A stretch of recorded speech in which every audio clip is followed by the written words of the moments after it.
On December 1st, 2024, Trump took to Truth Social to announce that he had chosen Kash Patel to head the FBI.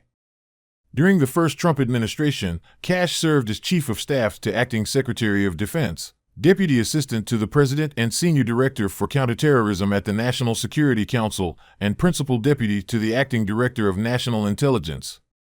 According to the Department of Defense website, Kash had also previously served as the DOJ liaison officer to Joint Special Operations Command, where he worked with counterterrorism units to, quote, conduct collaborative global targeting operations against high-value terrorism targets, unquote.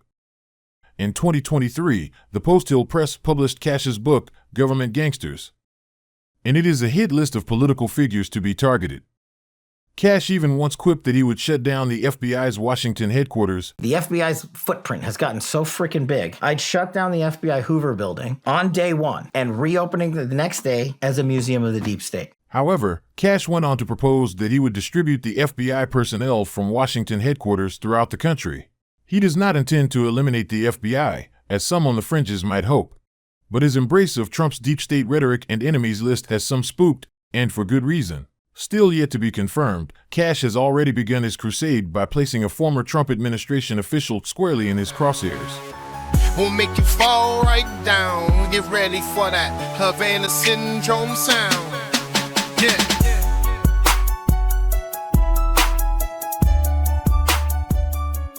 The former Trump administration official now in Kash's crosshairs is Olivia Troye, who was Homeland Security Advisor to Vice President Mike Pence. So, how did we get here? Well, Olivia resigned from the White House in mid-2020 and began to blow the whistle on Trump's handling of the COVID response. Herself a Republican, she even voiced support for Biden in the upcoming election. Her insider account quickly ended up in a political attack ad. The truth is, he doesn't actually care about anyone else but himself. Troye would go on to become a vocal critic of Trump and his loyalists. On December 1st, 2023, she spoke out at the hearing on the weaponization of the federal government. I was thinking about it and what the future does hold should Trump come back into office, because that is sort of the government that he wanted. It was to use the government to his favor, to attack his political enemies, and to silence any dissent when he fired heads of intelligence agencies just for telling the truth. Towards the end of August 2024, at the Democratic National Convention, Troye reaffirmed her stance against Trump. I saw how Donald Trump undermined our intelligence community, our military leaders, and ultimately our democratic process. Now, he's doing it again. These attacks on Teflon Don would have certainly kept Olivia on Kash's radar. After all, she was already involved in a lawsuit in which Kash had been subpoenaed for a deposition. And Kash is the man who will do anything for Trump. But it was Olivia's comments, just 2 days after Trump announced Kash as his FBI pick, that placed her firmly in Kash's crosshairs. Appearing on MSNBC's Read Out with Joy Reid, Olivia lashed out against Kash Patel, calling him a, quote, delusional liar, unquote. She alleged that, during the first Trump administration, he would make things up, forcing her to double-check his work before relaying his information to Mike Pence. The very next day, Binal Law Group, the law firm representing Kash Patel, sent Olivia's attorney a letter demanding that she retract her statements.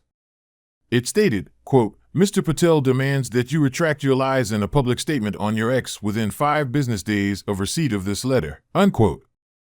A couple of days later, Mark Zaid, attorney for Olivia Troye, fired back with a letter mocking Kash and his legal counsel. So, is this the end?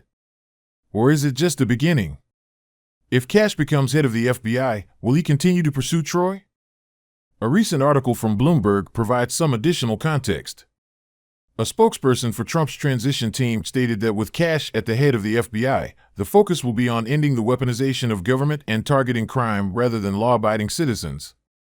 But Zoe Tillman, the author of the article, revealed that since 2019, Patel has filed 6 suits, 4 of which were for defamation.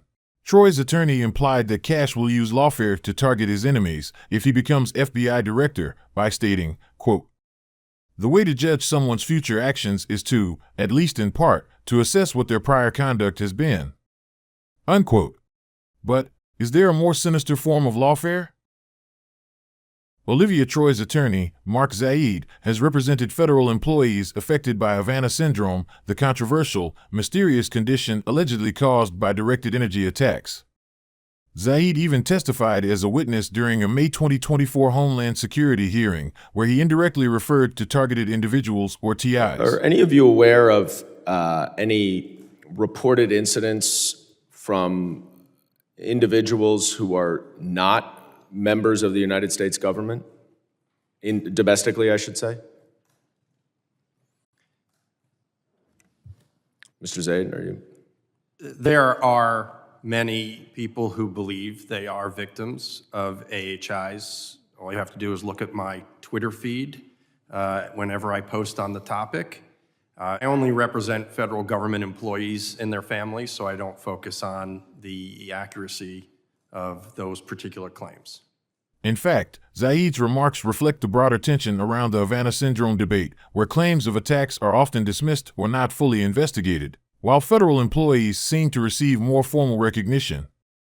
But what about those who are not part of the federal system, like the countless self-identified targeted individuals? As the line between government investigation and personal experience blurs, it's clear that many, including Zaid, tread carefully when discussing the validity of such claims. Meanwhile, Troye herself has spoken publicly about her own experience on targeting Americans, an episode of 60 Minutes that aired in 2022. Troye revealed that in the summer of 2019, she experienced a Havana Syndrome-like attack while walking down the stairs of the Eisenhower Executive Office building near the White House. It's like this piercing feeling on the side of my head. It was like, I remember it was on the right side of my head, and I got like vertigo. I was unsteady.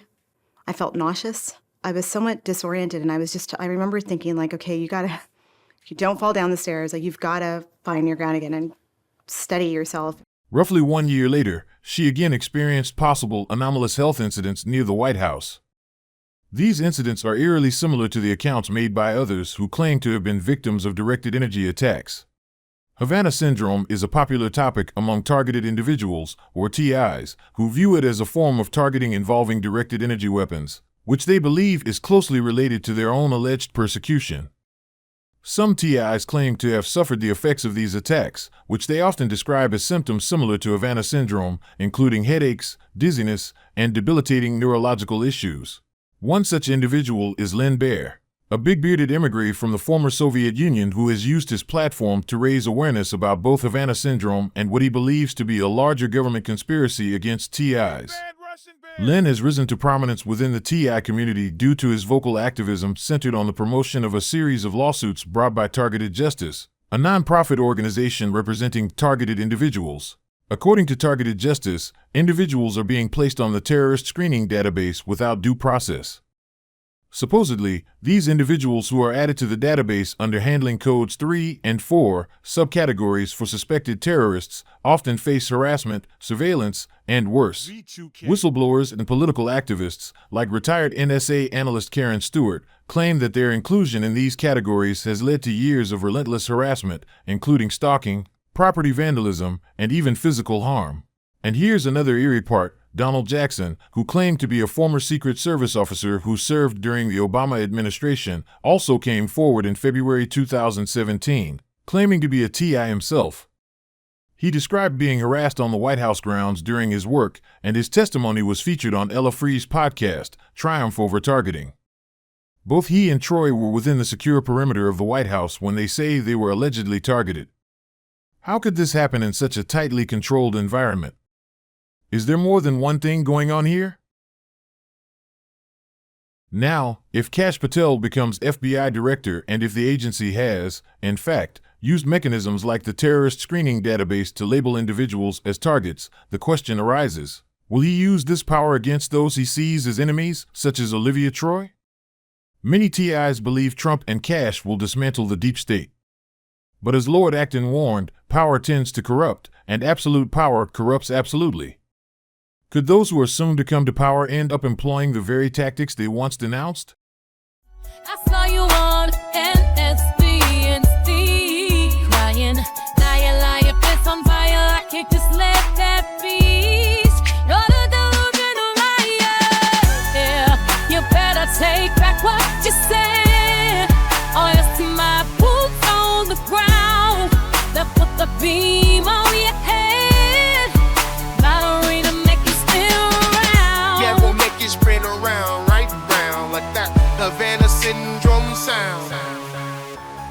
make you fall right down. Get ready for that Havana Syndrome sound. Yeah.